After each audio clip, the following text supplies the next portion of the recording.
क्या आप जानते हैं कि 2005 से 2025 तक नीतीश कुमार की सरकार में बिहार के अपराध में 80% की बढ़ोतरी हुई है के राष्ट्रीय औसत महज 30% रहा। आप जैसे गांव के लोगों के साथ कानून व्यवस्था में कोई सुधार नहीं हुआ, बल्कि हर दिन हत्या, बलात्कार और डकैती की घटनाएं बढ़ रही हैं। तो अगले 8 मिनट में मैं आपको बताऊंगा कि नीतीश कुमार की 20 सालों की सरकार ने बिहार को असल में कहां तक ले गया है। अंत तक जरूर देखिए, क्योंकि एक ऐसी बात बताऊंगा जो आपकी पूरी सोच को बदल देगी।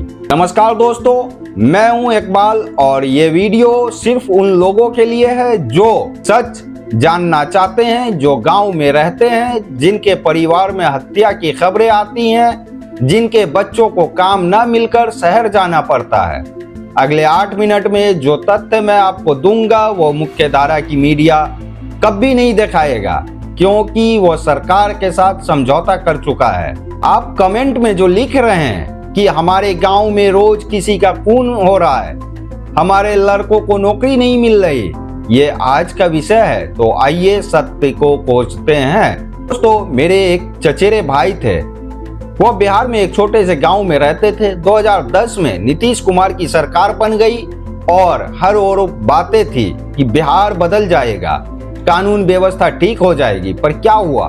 2018 में उनके गांव में एक जमीन का विवाद हुआ, 2 परिवारों के बीच झगड़ा हुआ और फिर वह घटना घटी जो हमारे परिवार को तोड़ गई। एक की जान चली गई, पुलिस को रिपोर्ट दे दिया, पर न्याय आज तक नहीं मिला। अब आप सोच रहे होंगे कि ये कहानी आज के विषय से कैसे जुड़ी है। इसमें छुपा है सच जो नीतीश कुमार की सरकार ने 20 सालों में किया है। ये क्योंकि बिहार के हर गांव की यही कहानी है। हर जमीन के विवाद में खून बह रहा है और सरकार कहती है उसने कानून व्यवस्था ठीक कर दी है। देखिए दोस्तों, आंकड़े ही सच बोलते हैं। 2005 में जब नीतीश कुमार की सरकार बनी तब बिहार में कुल अपराध थे 2023 तक ये हो गए, यानी कि बढ़ोतरी, जबकि देश के अन्य राज्य में इसी अवधि में महज 33% की बढ़ोतरी हुई है। लेकिन यहाँ सबसे महत्वपूर्ण बात यह है कि हत्याओं में बिहार राष्ट्र में दूसरे स्थान पर है। साल दर साल 2023 में 863 हुई हैं, 24 में हत्याएं हुई हैं और 25 के अभी 6 महीने में ही 1379 हत्याएं दर्ज हो चुकी है, यानी महीने में औसतन 229 हत्याएं। ये क्या है दोस्तों? क्या ये विकास है? क्या ये कानून व्यवस्था है? बलात्कार की घटनाएं भी बढ़ रही हैं और 5 से 2020 तक की बढ़ोतरी हुई है और अभी जनवरी 2025 में ही 121 बलात्कार के मामले दर्ज हुए हैं। हमारे माताओं, बहनों, बेटियों के साथ हर दिन अत्याचार हो रहा है और सरकार क्या कर रही है? कुछ नहीं। पति के विवाद से हत्याएं सबसे ज्यादा हो रही हैं। 2018 में हत्याएं सिर्फ जमीन के झगड़े के कारण हुई। ये किसी सरकार के अधीन हुआ? नीतीश कुमार की सरकार के अधीन तो यह है उसका विकास। लेकिन अपराध के अलावा एक और बड़ी समस्या है, भ्रष्टाचार। नीतीश कुमार जब सत्ता में आए थे तो उन्होंने कहा था हम भ्रष्टाचार के खिलाफ जीरो टॉलरेंस की नीति अपनाएंगे, पर क्या हुआ? सृजन स्कैम, 2 करोड़ 61 लाख रुपए का घोटाला। एक एनजीओ जिसका नाम था सृजन, महिलाओं को प्रशिक्षण देने के नाम पर सीधे सरकारी खजानों से पैसा निकाल रहा था। ये सब नीतीश कुमार की सरकार के अधीन हुआ। शौचालय स्कैम, पटना जिले में ही 13 करोड़ रुपए का घोटाला। शौचालय बनाने के नाम पर पैसा गायब कर दिए गए। ये स्कैम सिर्फ पटना में नहीं था, सभी 38 जिलों में था। तो कुल नुकसान कितना हुआ? लाखों करोड़ रुपए का। मनरेगा स्कैम, 2000 में ही रिपोर्ट आई कि 5009 करोड़ रुपए का घोटाला मनरेगा में हुआ है। गांव के लोगों का पैसा जिन्हें नौकरी देनी थी उस अधिकारियों ने हड़प लिया। और सबके बीच नीतीश कुमार कहां थे? पैडी स्कैम, स्कॉलरशिप स्कैम, औषधि स्कैम, बांध स्कैम। दोस्तों, तिजोरी की जो भी स्कैम है उसमें स्कैम हुआ है।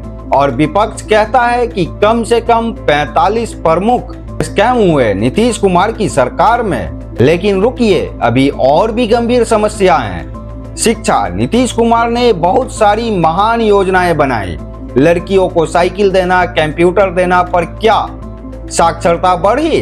2011 में बिहार की साक्षरता दर 61%, राष्ट्रीय औसत 74%, और यह अंतर अभी भी है। बिहार आज भी भारत का सबसे कम साक्षरता दर वाला राज्य है।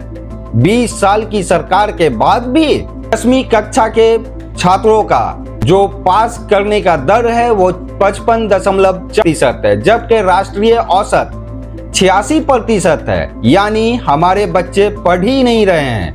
क्यों? क्योंकि स्कूल में ठीक से शिक्षा ही नहीं हो रही है। 83% तक कक्षा 10 में ड्रॉप आउट दर है। हमारे बच्चे स्कूल छोड़ रहे हैं।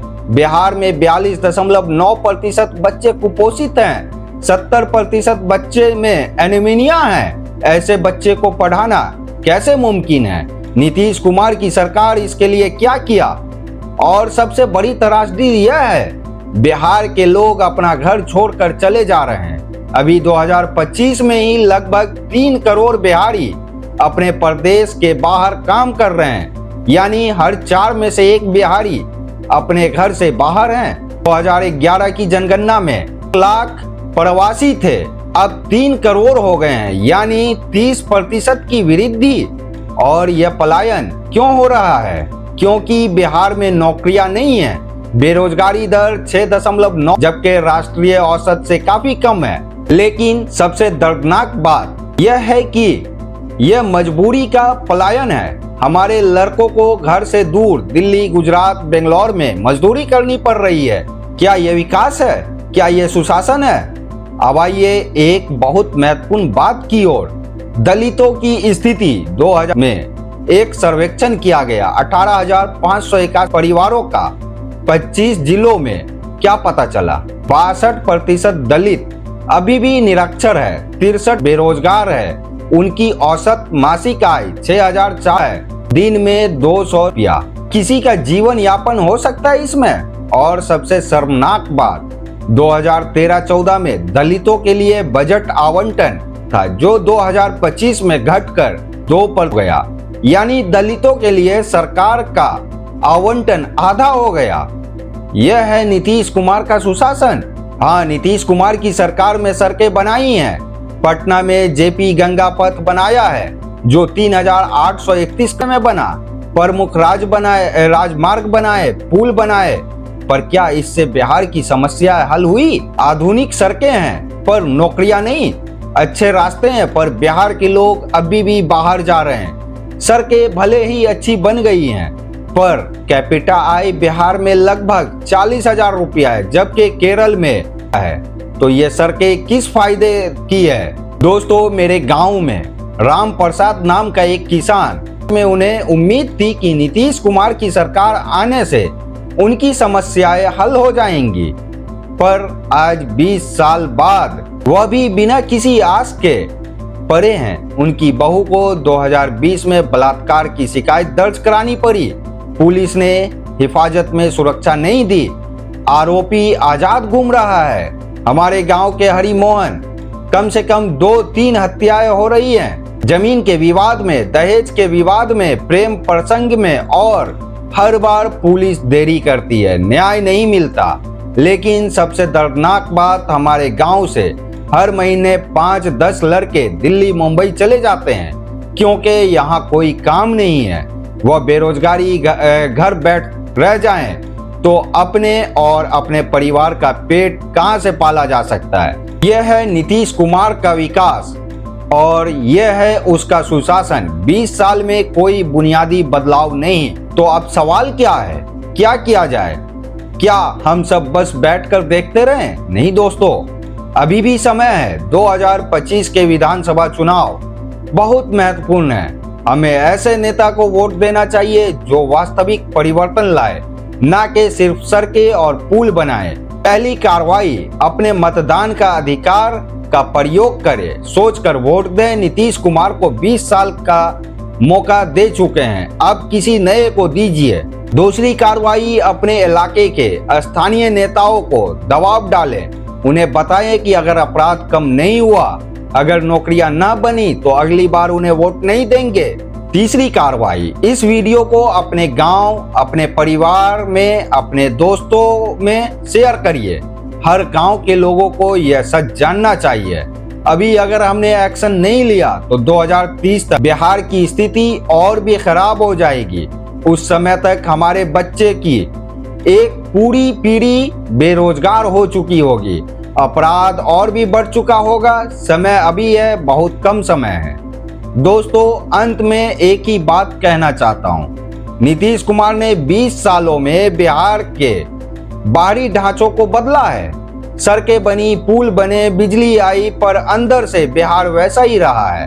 अपराध, भ्रष्टाचार, बेरोजगारी, सब कुछ बढ़ा है। याद रखिए, सुशासन का मतलब सिर्फ बुनियादी ढांचा नहीं है। सुशासन का मतलब सुरक्षित जीवन, सम्मान के साथ जीवन, नौकरी का अवसर, ये सब बिहार में नहीं हुआ। तो अगर आपको लगता है कि ये बदलना चाहिए, अगर आप चाहते हैं कि बिहार सच में विकास करे, तो आज ही एक्शन लीजिए। कमेंट में लिखिए अपने जिले का नाम, देखते हैं कितने स्टेट से व्यूअर हैं। सब्सक्राइब करिए इस चैनल को, क्योंकि अगली वीडियो में बताऊंगा कौन सी योजना असल में काम कर सकती है बिहार को बदलने के लिए। और विश्वास कीजिए, उस वीडियो को कुछ पॉलिटिकल पार्टीज को पसंद नहीं आएगी। टर्न ऑन नोटिफिकेशन, क्योंकि हम हर हफ्ते एक नई वीडियो अपलोड करते हैं गांव के लोगों के लिए, बिहार के लोगों के लिए और भारत के सच के लिए। याद रखिए, हम एक परिवार हैं। हमारे जैसे आम आदमी की यही आवाज है। अगर हम यूनाइटेड रहें, अगर हम एक साथ लड़ाई लड़ें, तो कोई हमें दबा नहीं सकता। जय हिंद, जय बिहार। मिलते हैं अगले वीडियो में। खुद का ख्याल रखिए।